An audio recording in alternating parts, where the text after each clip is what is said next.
السلام علیکم ورحمۃ اللہ وبرکاتہ۔ ایک سوال، اگر آپ کے پاس کوئی ایسی چیز ہو جو دنیا کی تمام دولت سے زیادہ قیمتی ہو اور آپ کے ساتھ بیٹھنے والا بھوکا ہو، بیمار ہو، تکلیف میں ہو، تو کیا آپ وہ چیز اسے بتائیں گے یا نہیں؟ ضرور بتائیں گے، کیونکہ یہ انسانیت کا تقاضا ہے۔ ہم مسلمان ہیں اور ہمارے پاس اسلام ہے، وہ اسلام جس میں زندگی کا مکمل نظام ہے، وہ اسلام جس میں دونوں جہانوں کی کامیابی کا راز ہے۔ اور دنیا میں کتنے ہی لوگ ہیں جو اس سے بے خبر ہیں، کچھ اس تک پہنچے ہی نہیں اور کچھ پہنچے ہیں لیکن ہم نے انہیں پہنچنا چاہتے ہیں لیکن ہم نے انہیں بلایا نہیں۔ اللہ نے قرآن میں فرمایا، اپنے راہ کی طرف بلاؤ حکمت کے ساتھ اور اچھی نصیحت کے ساتھ۔ غور کریں اس آیت پر، اللہ نے صرف بلاؤ نہیں کہا، حکمت کے ساتھ بلاؤ کہا ہے۔ مطلب دعوت کا طریقہ بھی اتنا ہی ضروری ہے جتنی دعوت خود۔ رسول اللہ صلی اللہ علیہ وسلم کی پوری زندگی ایک دعوت تھی۔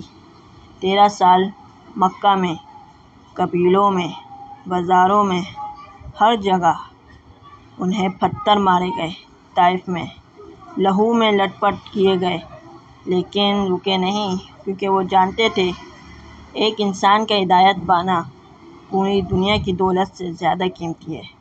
رسول اللہ صلی اللہ علیہ وسلم نے فرمایا، اگر اللہ تمہارے ذریعے ایک انسان کو بھی ہدایت دے تو یہ تمہارے لیے سرخ اونٹوں سے بہتر ہے۔ اس دور میں سرخ اونٹ عرب کا سب سے قیمتی مال سمجھا جاتا تھا، یعنی ایک انسان کی ہدایت تمام دولت سے زیادہ قیمتی ہے۔ اب سوال یہ ہے، کیا ہم دعوت دے رہے ہیں؟ ہم میں سے اکثر لوگ کہتے ہیں، میں کیا کروں گا، میں تو خود گنہگار ہوں، میں عالم نہیں ہوں، مجھے قرآن تو ٹھیک سے یاد بھی نہیں۔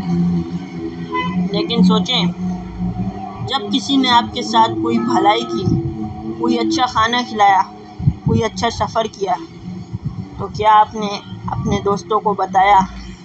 بتایا۔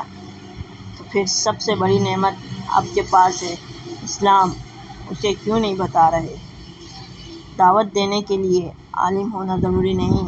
رسول اللہ صلی اللہ علیہ وسلم نے فرمایا، میرے بارے میں ایک آیات ہی بیان کرو، مطلب صرف ایک آیات، صرف ایک حدیث، صرف ایک اچھا کام ہی بیان کرو، یہ بھی دعوت ہے۔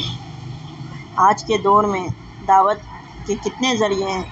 سوشل میڈیا پر اچھا میسج شیئر کرنا دعوت ہے، کسی کو نماز کی یاد دلانا دعوت ہے، کسی غریب کی مدد کرنا، اس طرح کے لوگ اسلام کی طرف آئیں دعوت ہے۔ خود اچھا انسان بننا دعوت ہے، کیونکہ لوگ پہلے آپ کو دیکھتے ہیں پھر اسلام کو۔ لیکن ایک اہم بات، دعوت صرف زبان سے نہیں ہوتی، دعوت پہلے عمل سے ہوتی ہے۔ اگر ہم نماز نہیں پڑھتے تو نماز کی دعوت دینا بیکار ہے۔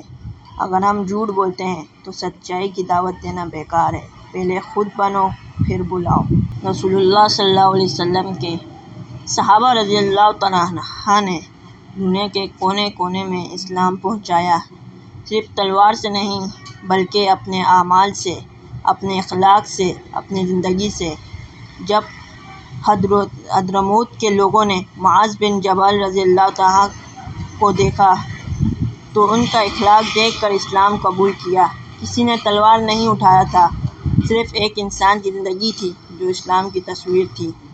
آج میں آپ سے ایک کام کروانا چاہتا ہوں، صرف ایک، آج کسی ایک انسان کو کچھ اچھا بتائیں، ایک آیات یا ایک حدیث یا ایک نصیحت، یہ صرف ایک اچھا میسیج ہی بھیج دیں، اور یہ نیت رکھیں، اے اللہ، اگر اسے تو نے کسی کا بھلا کیا تو مجھے بھی اس کے ثواب میں شامل کر لینا۔ اللہ تعالیٰ ہم سب کو دعوت دینے کی توفیق دے، پہلے اپنی اصلاح کی پھر دوسروں کی، اور ہم سب کو اس نماز والی دعوت کا حصہ بنائے جس کا وعدہ رسول اللہ صلی اللہ علیہ وسلم نے کیا۔ حدیث ہے، جب انسان مرتا ہے اس کے اعمال رک جاتے ہیں، صرف 3 چیزیں جاری رہتی ہیں: صدقہ جاریہ، یا علم سے فائدہ اٹھایا جائے، یا نیک اولاد جو دعا کرے۔ دعوت صدقہ جاریہ ہے، جس کی وجہ سے نیک کام ہو اسے بھی ویسے ہی ثواب ملتا ہے۔ اللہ ہمیں اس پہ عمل کرنے کی توفیق عطا فرمائے، آمین یا رب العالمین۔